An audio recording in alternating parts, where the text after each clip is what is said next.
अस्सलामुअलैकुम वरहमतुल्लाहि वबरकातुहू। दोस्तों, आउं आहियां अली हसन अब्बासी। किताब आहे जी जीआरियो जन, विछड़ियल साथियुनि लाइ श्रद्धांजलियूं। लेखक रशीद भट्टी। छापो ॿियो, छपाईंदड़ रशीद भट्टी एकेडमी। साल मार्च 2016 ईस्वी। किस्त 23। वेठे जनी वट। हिक जनाज़े जो नंढड़ो जुलूस बैरेज कॉलोनीअ खां निकिरी वर्कशॉप रोड ते अचे थो। 4-5 मयत जा अज़ीज़ अकारब, 4-5 सिंधी अदीब ऐं शाइर ऐं हिकु ॿ इल्मु दोस्त स्कूल मास्तर। मंज़िल त हू अॻे ई हयातीअ में माणे चुको हो। सिंध जे अदबी ऐं इल्मी दुनिया में अणमिट माॻ। पर संदसि जनाज़े जी मंज़िल सखर वारो मशहूरु आदम शाह कलहुड़े वारो क़ब्रिस्तान हुई। हिकु वाटड़ू कुल्हे ॾियण बाद पुछे थो, कंहिंजी मयत आहे? रहीमदाद बिरोई मरहूम जो हिकु माइट वराणे थो। केरु हो? ॿियो दग वाट वारो कांधी जुलूस मां पुछे थो। हू पढ़ियल गढ़ियल लॻे थो। बाबा मौलाई शिदाई। हिकु नौजवान कहाणीकार कुझु तवक सां जवाबु ॾिए थो। केरु हो? छा कंदो हो? ऐं नौजवान लेखक जख खाई माठ थो थी वञे। मूंखे का बि हैरत कान थी थिए। उहा अणॼाणी ऐं बेख़बरी असां में का नई न आहे। सिंध सदियुनि खां जो कुझु सही रही आहे, उन जो कारण ई उहो आहे। असांजे सियासी, समाजी ऐं इक़्तिसादी तरह पुठिते हुजण जो वॾो कारण उन ॼाण ऐं शऊर जे अणाठ आहे। अरबी ॿोलीअ जो हिकु कौल आहे त मन उर्फ़ नफ़्सहू क़द उर्फ़ रब्बहू। जंहिं पाण खे ॼातो उन ॼण पंहिंजे ख़ुदा खे ॼातो। पाण सुञाण रुॻो पंहिंजी निजी ऐं इनफ़रादी तौरु पाण खे सुञाण ताईं महदूद न आहे। उन लाइ पंहिंजे समाज जी इज्तमाही ॼाण धारण बि ज़रूरी आहे। उहा सुञाण ऐं ॼाण पंहिंजी तारीख़ जी ॼाण ऐं मुताले ज़रिए ई मिले थी। असीं पंहिंजी तारीख़ जी ॼाण खां ई कोरा ऐं निपट वांझा आहियूं त तारीख़दाननि ऐं मोरिख़नि जी ॼाण किथां ईंदी। उन करे मौलाई शिदाईअ जे नाले ते उन पढ़ियल गढ़ियल नौजवान जो अजब खाइण कंहिं बि तरह अचरज जहिड़ी ॻाल्हि कान हुई। मीर जुमू ख़ान बलोचिस्तान जे बिरोयनि जे शाहवाणी पाड़े जो चङो मुड़ुसु ऐं मुहदार हुयो। हू बेबाक बहादुर वतन दोस्त इंसान हुयो। पहिरीं अफ़गान वेड़ में अंग्रेज़नि सां मुक़ाबिलो कंदे ॿियनि मुहिबे वतन सरदारनि ऐं सिपाहियुनि जा जामे शहादत नोश कयाई। अंग्रेज़नि जे कब्ज़े बाद अंग्रेज़ मुख़ालिफ़ कबीलनि ऐं सरदारनि जे पोयनि ऐं राजनि ते सख़्तियूं कयूं वयूं। उन्हनि में जुमे ख़ान जो पुटु मीर रहीमदाद ख़ान बि हुयो। हू बि ॿियनि सतायलनि जियां बलोचिस्तान मां लॾे अची सिंध जे सेवण शहर में वेठो। उन महिल सिंध में रेलवे लाइन विधी वई हुई। रहीमदाद जे वॾे पुट रेलवे में मुलाज़मत कई ऐं तरक़ी करे गार्ड थियो।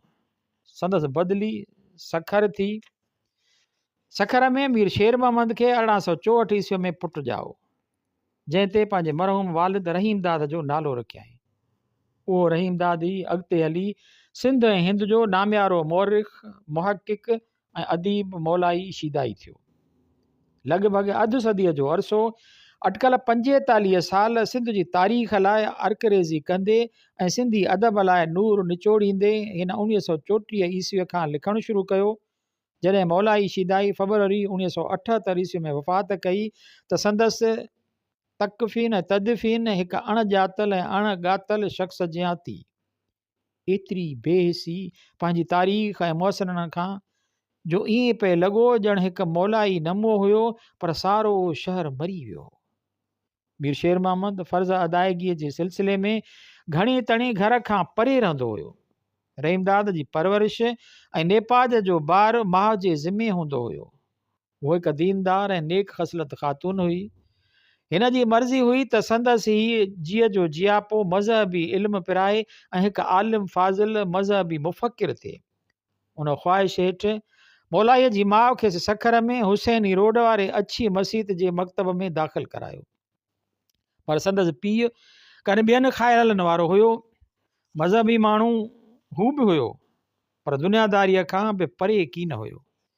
हिन ज़माने जो चलन ऐं वक़्त जो वाह जो रुख जातो पिए, हिन खे सुझियो पए त अॻिते छा आहे, मुस्तक़बिल में छा थियणो आहे ऐं उन करे हाल जी तक़ाज़ा छा हुअणु घुरिजे। हिन खेसि मस्जिद जे मकतब में पढ़ण सां गॾोगॾु साम्हूं वारी ग़रीबाबाद प्राइमरी स्कूल में बि दाख़िल करायो। 4 दर्जा सिंधी पास करे रहीमदाद अंग्रेज़ी पढ़ण लाइ तिलक म्यूनिसिपल हाई स्कूल, हाणोकी गवर्नमेंट हाई स्कूल में दाख़िल थियो।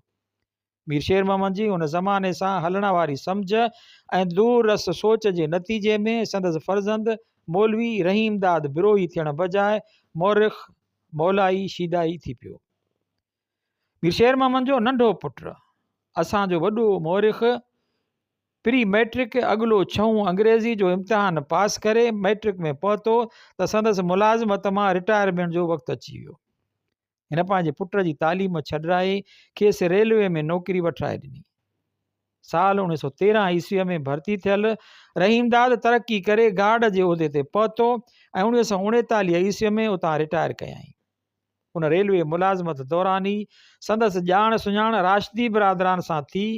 बकौल हिन जे हू अक्सर पैसेंजर ट्रेन सां गार्ड थी दादू कोटड़ी लाइन ते वेंदो हुयो। राशिदी बिरादरान नुसरत स्टेशन तां सखर लाइ चढ़ंदा हुया। ईअं हिकु ॿिनि मुलाक़ातुनि बाद टई उमिरि भर जा दोस्त ऐं संगती बणिजी पिया। पिर जी प्याक खे चुकीअ जो चुस्को लॻंदो आहे त उमिरि न लहंदो आहे, ता हयात जो उन चुकीअ जो चाहक थी विरंदो आहे। मौलाईअ बि अवाइली शऊरदारी दौर में चुकी चखी हुई। संदसि तालीम वारे ज़माने में ई खेसि मुताले जो शौक़ु दामनगिर थियो। उन वक़्तु उत्तर सिंध ऐं ख़ासि करे सखर में इल्मी अदबी ऐं लिखण पढ़ण जो माहौल सिंध जे ॿियनि वॾनि शहरनि खां विथी वठंदो हो। सखर में हरसिंह मास्तर ऐं हेमन दास कुतुबखाना ऐं शिकारपुर जो पोकरदास जो इशात घर, सखर जी जनरल लाइब्रेरी, आफ़ताब ऐं अलहक अख़बारूं न रुॻो मुताले जो ज़ौक़ु पैदा कंदियूं हुयूं ऐं वधाईंदियूं हुयूं, पर लिखण लाइ बि चाह ऐं मौक़ियो फ़राहम कंदियूं हुयूं। उन माहौल ई जिते मौलाना वफ़ाई, पीर असामुद्दीन राशिदी ऐं पीर अली मोहम्मद शाह राशिदी पैदा कया, उते रहीमदाद में बि मुताले जो शौक़ु ऐं ज़ौक़ु पैदा कयो। मुलाज़मत में घिरण बाद बि मौलाईअ जो उहो शुगुल जारी रहियो। 1934 ईस्वीअ में मौलाई पहिरियों भेरो कलम हथ में खयूं ऐं हिकु नीम तारीख़ नीम अफ़सानवी रंग जो मज़मून लिखी वरितो। मुमताज़ महल जे उनवान वारो मज़मून तयारु करे रहीमदाद सखर जी हिकु अदबी कचहरीअ में खणी आयो। मौलाना वफ़ाईअ न रुॻो उहो मज़मून पसंदि कयो, पर तौहीद में शाया करण जो ख़्यालु बि ॾेखारियो। मसइलो लेखक जे नाले जो पैदा थियो। सरकारी मुलाज़मत हुअण सबबि लेखक पंहिंजो असुलु नाले सां तौहीद में छपजणु नौकरीअ लाइ ख़तरनाक पिए सम्झो। कचहरीअ में राशिदी बिरादरान बि हुया।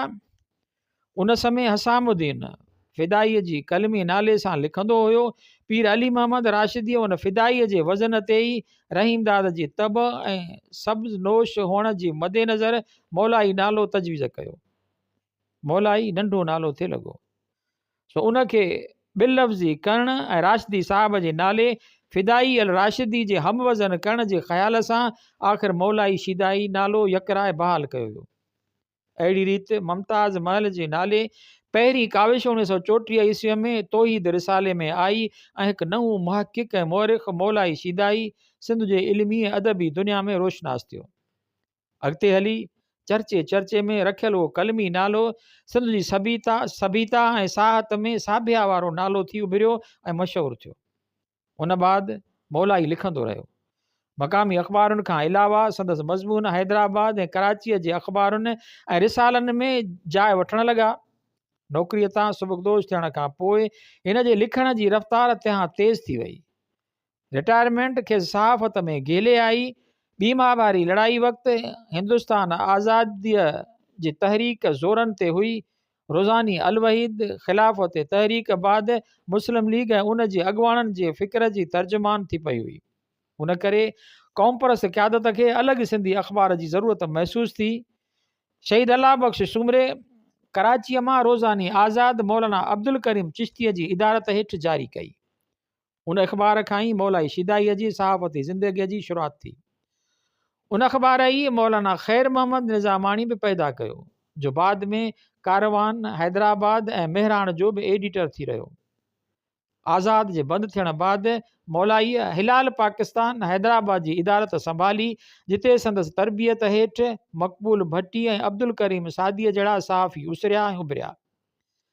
सहाफ़त मां बि रिटायर करण बैदि मौलाई सखर जी हिकु पुर रौनक टकिरीअ हिल्स किंग्स जी हिकु चोटीअ ते अची कटिया संदसि लफ़्ज़नि में वसाई ऐं उन पुरसुकून ऐं दिलफ़रेब माहौल में मुतालिए ऐं तसनीफ़ुनि जो अमल जारी रखियो। मोहसिन अदब मिर्ज़ा कलीच बेग खां पोइ जन सॼणनि सिंधीअ में अकीचार तसनीफ़ूं पेश कयूं आहिनि। तन में हसामुद्दीन राशिदी, नबी बख़्श बलोच ऐं मौलाई शिदाई जा नाला नुमाया आहिनि। मौलाई शिदाई कॾहिं कॾहिं मूड में अची शहर ते बि तब आज़माई कंदो रहियो, पर संदसि शाइरी अंदाज़ ऐं ख़ासियत जे लिहाज़ खां को ख़ासि ज़िक्र जे क़ाबिल न आहे। अलबत्ता संदसि नसर शाहकारनि जी ज़िक्र धारा संदसि ज़िक्र अधूरो रहिजी वेंदो। अकीचार मज़मूननि खां सवाइ संदसि हेठियूं तसनीफ़ूं छपिजी चुकियूं आहिनि। नंबर 1, बलोचिस्तान जी मुख़्तसर तारीख़ सिंधी 1941 ईस्वी, railway printing press Sukkur. Number 2, Jannatul Sindh Sindhi 1958 ईस्वी, सिंधी अदबी बोर्ड हैदराबाद, प्री हिस्टोरिक दौर खां टालपुर अहद ताईं। नंबर 3, तारीख़ तमदुन सिंध सिंधी 1959 ईस्वी, सिंध यूनिवर्सिटी हैदराबाद, सिंध यूनिवर्सिटीअ जे फेलोशिप दौरान लिखियो। नंबर 4, क़ौम ख़ासखेली सिंधी ख़ासखेली बिरादरी तरफ़ां छपरायल साल 1961 ईस्वी। नंबर 5, मूसवियुनि जी तारीख़ सिंधी 1962 ईस्वी, सखर रोहिड़ीअ जी मौसमी सादात पारां छपायल संदसि अणछपियल किताबनि ऐं कलमी नुस्ख़नि जो तफ़सील बि काफ़ी डिघो आहे। नंबर 1, रोज़तुल सिंध सिंध जी मशाहिर जी तारीख़ सिंधीअ में। नंबर 2, सफ़ीतुल नूह मख़तूम नूर ऐं संदसि ख़ानदान जी तारीख़ सिंधीअ में। नंबर 3, तारीख़ हिंदुस्तान तर्जुमो डॉक्टर सीड्यूस जी किताब रीडर टू लोकेशन हिस्ट्री जो सिंधीअ में तर्जुमो। नंबर 4, सिंध जी इक़्तिसादी ऐं तिजारती तारीख़ 2500 क़ब्ल मसीह खां 1600 ईस्वीअ ताईं। हीउ नुस्ख़ो पहिरियां ई national book foundation of Pakistan छपराइण लाइ वरितो हुयो। मक़बूल भट्टीअ जे इंतकाल सबबि उन्हनि न छपरायो। हींअर मौलाई जी वफ़ात बैदि उन जा हक़ ऐं वास्ता सिंध अला जी ख़रीद कया आहिनि। तुर्त छपाइण जो प्रोग्राम आहे। नंबर 5, तारीख़ सखर 2 जुल्द संदसि हयातीअ में सिंधी अदबी बोर्ड ख़रीद कयो हुयो। नंबर 6, तारीख़ बखर 2 जुल्द डिसंबर 1981 ईस्वीअ में सिंधी अदबी बोर्ड हक़ वास्ता वरिता आहिनि। नंबर 7, अकालीम इस्लाम 3 जुल्द हज़रत नूह अलैहिर्रहम खां ख़ुलफ़ाए राशिदीन ताईं, हज़रत नूह अलैहिस्सलाम खां ख़ुलफ़ाए राशिदीन ताईं इस्लाम जी तारीख़ सिंधीअ में। नंबर 8, तारीख़ टालपुर सिंधी सिंध जे टालपुरनि जी तारीख़। नंबर 9, तारीख़ सिंध सिंध में रहंदड़ क़ौमुनि जो तज़किरो। नंबर 10, शहर बलोचिस्तान सिंधीअ में बलोचिस्तान जी अदबी तारीख़। नंबर 11, तारीख़ कलात उर्दूअ में रियासत कलात जी तारीख़। नंबर 12, एनसाइक्लोपीडिया ऑफ बलोचिस्तान सिंधीअ में। नंबर 13, तारीख़ इस्लाम मुख़्तसर सिंधीअ में। नंबर 14, सिंध जा क़दीम शहर सिंध जे पुराणनि शहरनि जी तारीख़। नंबर 15, तारीख़ तुर्किस्तान जुल्द 7 सिंधीअ में। ही ॿई 14-15 नंबर किताब वटांसि हिकु मशहूरु चोर अदीब ऐं मुहक़िक़ खणी वियो त वरी न मोटायाई। हींअर हू प्रोफेसर मां डॉक्टर थी चुको आहे त बि वारसनि खे किताब नथो मोटाए। नंबर 16, मकालात शिदाई लिखियल मिड़नी तहक़ीक़ी अदबी ऐं तारीख़ी मज़मूननि जो मजमूओ जुल्द 3। नंबर 17, मैखाना शिदाई मौलाई ॾांहुं लिखियल ऐं आयल ख़तनि जो मजमूओ। ही ॿई 16-17 नंबर कलमी नुस्ख़ा डिसंबर 1981 ईस्वीअ में मरहूम जी न्याणीअ खां सिंधी अदबी बोर्ड ख़रीद कया आहिनि। मौलाईअ जी ज़ाती लाइब्रेरी बि इल्म ऐं अदब जो भंडार आहे। तारीख़ी मवाद जे लिहाज़ खां क़ाबिल दीद ऐं तारीफ़ कुतुबखानो आहे। मंझसि रुगो तारीख़ जे मौज़ूअ ते ई अंग्रेज़ी, सिंधी, उर्दू ऐं फ़ारसीअ में 800 किताब आहिनि। मौलाई न रुगो पढ़ण लिखण में ज़ौक़ जो मालिक हुयो, पर ख़ुशख़त बि अवल दर्जे जो हुयो। संदसि कलमी नुस्ख़ा ऐं छपियल किताबनि में ख़ुदि ठाहियल तस्वीरूं, ख़ाका ऐं नक्शा संदसि ख़ुशख़तीअ जो जीअरो जाॻंदो सबूत आहिनि। हॾ काठ ऐं ॻाल्हि ॿोल में खरो ऐं फोड़ाट, पर लिखण जे मामले में हद खां वधीक नफ़ासत पसंदि। को बि मज़मून ख़त या कलमी नुस्ख़ो ईअं ठाहे आराम सां वेही लिखंदो जीअं का माउ लाॾ कोॾ सां सिकी लधे पुट खे सिंगारींदे संवारींदी हुजे। चइनि 5 क़िस्मनि जूं मसूं, 4-5 क़िस्म कलम, ऊचो ऐं ऊचे में ऊचो दस्तियाब परॾेही काग़ज़ संदसि लिखण लाइ घुर्बल लाज़मी शयूं हुयूं। ज़ाहिरी तरह त मौलाई असां खां फ़रवरी 1978 ईस्वी में मोकिलाए वियो, पर उहो रहीमदाद बिरोही हुयो। मौलाई शिदाई उन खां 3-4 साल अॻु मोकिलाए वियो हो। पोइ पर जीवन में माली ऐं समाजी बुराननि खेसि ज़हनी तरह ख़तमु करे छॾियो। प्यारी घरवारी जंहिंखे रतनबाई सॾींदो हो, जे विछोड़े ज़रिए मुआश जे फ़िक्र ऐं रहण वारी जाइ ते भाइटनि जे झेड़े मौलाईअ खे भोरे विधो। पोयां 3-4 साल हू वेसर ऐं कसम परसीअ जी हालति में घारींदो रहियो। सिंध जे अदबी तंज़ीमुनि ऐं शख़्सियतुनि तरफ़ां कई मुतालबा थिया त सरकार संदसि माली मदद करे ऐं माहिरनि खां इलाज कराए, पर सभु रड़ियूं रुंज ऐं सुंज जो पड़ाॾो थी वियूं। उहो सिंध जे दानिश्वर, मुफ़क्किर ऐं फ़नकार जो न बदिलजंदड़ मुक़दर बणिजी चुको आहे ऐं मौलाई बि असां मां हुयो। उन करे पंहिंजी आख़िरी हसरत यादगिरियुनि लिखण जे पूरे करण धारां ई असां वटां हलियो वियो। चवंदा आहिनि त ख़ुश्क मौज़ूअनि सां दिलचस्पी रखंदड़ अदीब, फ़नकार ऐं दानिश्वर बि ख़ुश्क हूंदा आहिनि ऐं रुॻो ख़ुश्क तब इंसान ई अहिड़नि मौज़ूअनि ॾांहुं मेलान रखंदा आहिनि। उहो असरु मुंहिंजे ज़हन ते मौलाई बाबति साणसि मुलाक़ात खां अॻु हूंदो हुयो। असांजो मौरिख़, मुहक़िक़ ऐं मकाला नवीस मौलाई उन लिहाज़ खां निरालो हुयो। खेसि अदीब, मुहक़िक़ ऐं मौरिख़ तौर त सिंध जो हर अदब दोस्त ऐं अदीब ॼाणे, पर मूंखे संदसि ज़िंदगीअ जे ॿिए निजी रुख़ ॾिसण जो बि मौक़ो मिलियो आहे। ज़िंदह दिलि मिलणू जुलणू, ख़ुशतब, पुरख़ुलूस ऐं सीने में सिक जो सागर समायल वटसि वेठे ऐं रिहाण कंदे ॾुखंदो दूरि थियो वञे। घड़ी खन में दिलचस्प लतीफ़नि, टोटकनि ऐं लहजे सां सूरनि जा सथा लाहियो छॾे। चाचे गदाई ऐं यार गिरामीअ जियां पीड़ विछोटीअ जो अहसास ई न थियणु ॾींदो। कॾहिं बि उमिरि या इल्म जी बुज़ुर्गीअ जो इज़हार महफ़िल में न कंदो ऐं न ई उन जे अहसास ॾियारण जी गैर शऊरी कोशिश ई कंदो। बाबा साईंअ जो हम असर ऐं सोहबती हुयो, पर मूंखे साणसि कचहरी कंदे कॾहिं बि उहो महसूसु न थियो। को कॉम्प्लेक्स कोन, कंहिं बि इनहिबिशन खां आरी सोच जी सीर खे बीठल दुॿे में तब्दील थियणु न ॾिनई। फ़िक्र जे काफ़िले खे जामिद ऐं साकित थियणु न ॾिनई। संदसि शऊर, सम्झ ऐं फ़िक्र उमिरि सां गॾोगॾु वधंदो बि रहियो त हालतुनि ऐं उन्हनि जे तक़ाज़ाउनि ऐं वक़्त जे वहकरनि जे रुख सां तब्दील बि थींदो रहियो। ज़मान ऐं मकान जे पाबंदियुनि खां आज़ादु, वक़्त ऐं हालतुनि जो रफ़ीक़ थी रहियो। साणसि मुंहिंजी पहिरीं मुलाक़ात 1953 ईस्वी या 54 ईस्वी वारनि नाताल वारनि मोकलुनि में थी। ऐं कराचीअ खां सखरायो हुउसि दोस्तनि मक़बूल सिद्दीकी, वली दाऊद पोटे, जामी मासूमी, शेख राज, कादिर बख़्श मेमण ऐं ॿियनि सां मिली हिते सिंधी अदबी संगत जी शाख क़ाइमु करायमि। मसइलो गॾिजाणियुनि लाइ जाइ जो हुयो। शेख अब्दुल रज़ाक जी जाइ वॾी, पर दस्तरखानो बि वसी ऐं कामोर खे ठठ वारो हुयो। हिक ॿिनि मेड़नि खां पोइ दोस्त संदसि पुरतकल्लुफ़ ख़ातिर तवाज़ जे मदेनज़र उते कठे थियण खां शर्माइण ऐं कीॿाइण लॻा। नेठि हिकु ॾींहुं दिलि ॿधी मां ऐं मक़बूल ॿई थुला मतारा किंग्स हिल्स जे चोटीअ ते मौलाईअ जे आस्थाने ते पहुतासीं।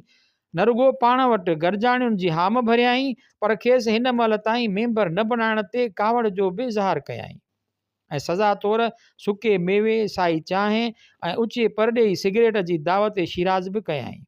उन बाद असांजूं अक्सर मीटिंगूं जेसीं ताईं शेख राज जे तहरुक ते टीकचंद पार्क में ऑफिस जी जाइ मिली वटसी थींदियूं हुयूं। उन पहिरीं गॾिजाणीअ में जामू मौलाई बाबति राय क़ाइमु कई, आख़िर ताईं क़ाइमु रही, जंहिंजो मथे ज़िक्र कयो अथमि। संदसि पकसरी जाइ, जंहिंखे हू कुटिया चवंदो हुयो, 2 नंढनि कमरनि, हिक विरांडे ऐं अङण ते मुश्तमिल हूंदी हुई। उन जी ॾाखिणे कमरे जो ॿाहिरां ओलह खां बि दर हूंदो हो। उन में ई मौलाईअ जी कचहरी लॻंदी हुई ऐं संगत जी गरजाणी थींदी हुई। कमरे जो फर्नीचर हिकु खट, 2 कुर्सियुनि, 2 मूड़नि ऐं हिकु टिपाईअ ते मबनी हूंदो हुयो। पासनि खां 3-4 किताबनि जा कबट हूंदा हुया। हिकु लॻा मीटिंग पूरी थियण बाद अयाज़ चओ तरफ़ नज़र फेराए उते बेड़नि करण खां नाराज़गीअ जो इज़हार कंदे, छो जो ॻरी बदन सबबि चाढ़ी चढ़ण में तकलीफ़ थींदी हुअसि। संगत ते चिड़ मां फिल बदी शेर चयो। सिंधी अदबी संगत, 2 कुर्सियूं, 2 मूड़ा, मौलाई खिलंदे तॾे ते ई गिरह मिलाए बंदि पूरो कयो। मौलाईअ जी पंगत, 2 कुर्सियूं, 2 मूड़ा। ऐं वधीक लोक जो जवाबु ॾींदे चयो, कनखे वॾियूं जायूं आहिनि ऐं दिलि नंढी आहे, पर मौलाईअ जी दुनिया हिन कुटिया ताईं महदूद आहे, बाक़ी दिलि वॾी आहे। पोइ दाद वठण लाइ हथ मथे करे ताड़ी मिलाए चयाईं, कीअं वणाए थो? उहो संदसि दाद वसूल करण जो मख़सूस अंदाज़ ऐं हिकु तरह तकिया कलाम हुयो। ॻाल्हि करे उन जो इख़्तिताम कीअं वणाए थो जे जुमिले सां कंदो हुयो। हिकु दफ़े राशिदी साहिबु हसामुद्दीन राशिदी कंहिं परॾेही आलिम महिमान खे वठी सखर पे आयो। जनाब आगा बदरुद्दीन दुरानीअ जी ॻोठ ॻड़ी यासीन वञणो हो न। असांखे इतला कयाईं। मौलाई ऐं रज़ाक स्टेशन ते आजियां लाइ वञण जो फ़ैसिलो कयो। स्टेशन मौलाईअ जे घर खां वेझो हुई, सो मां अॻुवाट मौलाईअ जे जाइ ते पहुतुसि त गाॾीअ जे अचण ताईं साणसि रिहाण करियां। गाॾीअ खां अॻु टेपरीअ जो वक़्तु अची वियो। विचूं विरांडे में खुलंदड़ दर खोले रतनबाईअ खे प्यार मां घरवारीअ खे उन नाले सां सॾींदो हो। रड़ करे मानी ॿाहिरि मोकिलण लाइ चयाईं। झट खां पोइ संदसि अकेली नंढी न्याणी अंगूरनि जो टस्ट भरे खणी आई। मां मानीअ जे इंतज़ार में होमि जो मौलाई बिस्मिल्लाह करे ॾिनी ऐं मूंखे शुरू थी वञण लाइ चयो। मां अञा हैरत में हुयुसि जो हिकु छुगो वधाईंदे चयाईं, अॼु रतनबाई भींडियुनि खाइण जी फरमाइश कई। मार्केट वियुमि त सब्ज़ीअ वारे 8 आना सेर ॿुधाया। भरिसां अंगूरनि वारो 8 आना सेर जो होको ॾेई रहियो हो। सोचियुमि 8 आने जूं भींडियूं वठां, बसर, गिह ऐं मसालो बि घुरिजे। रतनबाईअ खे रध पचा जी तकलीफ़ बि अचे ऐं अटे जी बि चटी पए। उन्हनि सभिनी खफ़नि ऐं ख़र्चनि खां बचण लाइ रुपए जा 2 सेर अंगूर वठी आयुमि। कम ख़र्च बाला नशीन कयाईं। कीअं वणाए थो? हिन ताड़ी मिलाए खाइणु शुरू कयो। टके सेर भाॼी, टके सेर खाजा वारे राज जे मुल्क में रही रहिया आहियूं। हीउ वाक़ियो अयूबी दौर जे उरूज वारे ज़माने जो आहे। उन बाद स्टेशन जे प्लेटफार्म ते गाॾीअ जे इंतज़ार में चकर काटींदे इन राशिदी बिरादरान लाइ पंहिंजी हिकु शख़्सी निजी राय क़ाइमु कयल ॿुधाई हुई। उहा मां हिते नथो बयानु करियां।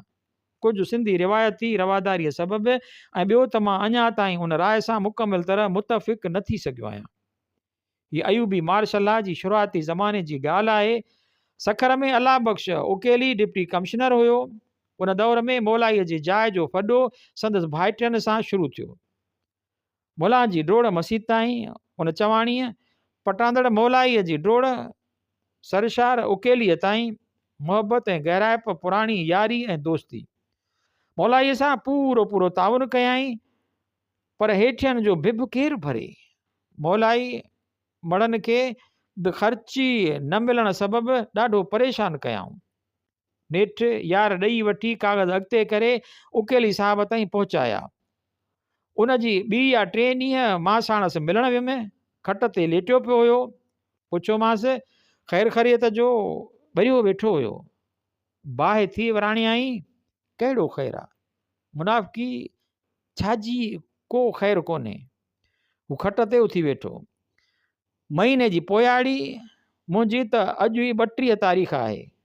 मंझंदि भुॻड़ा ऐं गुड़ खाई गुज़ारो कयो अथई। शाम जो अला मालिक आहे। मखदूम साहिब जी मदद बि अञा न पहुती आहे। अञा तो चई ख़ैरु आहे? मखदूम तालिबुल मौला संदसि पछाड़ीअ ताईं माली मुआवनत कंदो आयो। पोइ ॿुधायई त कीअं संदसि महीने जी आख़िरी पूंजी रिश्वत जे बल थी वई। पोइ जी खाई तिरी ओलह पासे वारी दरी खोलियाई, हथ मथे करे सल्यूट कयाई ऐं मुड़ी मूॾे मुंहुं करे चयाई, गभरू नेठि सुबुह थींदो, इनक़िलाब ईंदो हितां राहू जा रोड खां, इनक़िलाबी फ़ौज जा दस्ता ऐं गार्ड खेसि सलामी कंदा लंघंदा। मौलाई असां नौजवाननि खे घणी तणे गभरू लफ़्ज़ सां मुखातिब थींदो हुयो। पंहिंजे यार में तारीख़ या तहक़ीक़ ते किताबत मौलाईअ जी कमज़ोरी ऐं पसंदि हुया ई, पर संदसि निजी ज़िंदगीअ में 3 शयूं कमज़ोरीअ जे हद ताईं पसंदि में दाख़िल हुयूं: साई बूटी, उची साई चांहि ऐं आला दर्जे जो विलायती तमाक। वटसि हर वक़्तु कई क़िस्म साई चांहि ऐं आला तमाक या सिगरेट मौजूदु हूंदा हुया।